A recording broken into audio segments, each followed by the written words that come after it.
Of what's left of the SPS3, you can see here it's a little bit worse right here, kind of a little bit deceptive, but you can see some of the fatigue that's causing some problems throughout all of these sections. This is the way the other sections looked when I was here in '95, so I would not expect this is going to be around much longer, but you can definitely see some fairly severe, moderate to high severity fatigue. Can't quite pull any pieces out yet, but definitely a lot of pumping, a lot of stalling. A little bit more severe at this end. You can see a lot of the transverse cracks have fatigue at each end, or excuse me, in each wheel path, if you will. Station 1. But as you get past Station 1 here now, looking back, you can see the fatigue is pretty severe in the first station. As we wander on through, the fatigue becomes more and more scarce, with the exception of here at each of the transverse cracks. But in between, little if any to speak of. In fact, as we get to the end, there's not even any fatigue associated with the transverse cracks.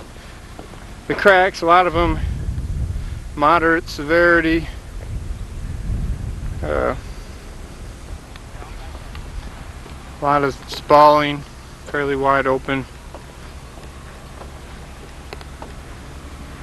Station 2, again a little bit of fatigue there leading into transverse crack.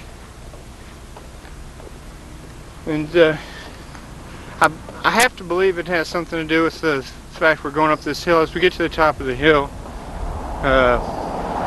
pavement really starts to look quite a bit better. And some of the transverse cracks look kind of nasty. But less and less fatigue, and even to some extent less deterioration with the transverse cracks. They're no longer, you can tell,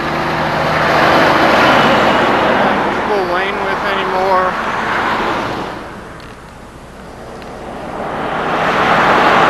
Not nearly as much fatigue cracking associated with them, etc.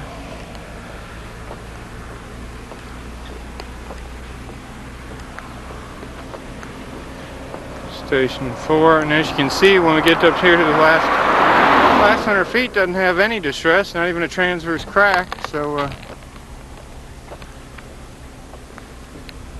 does have to make you wonder just a little bit.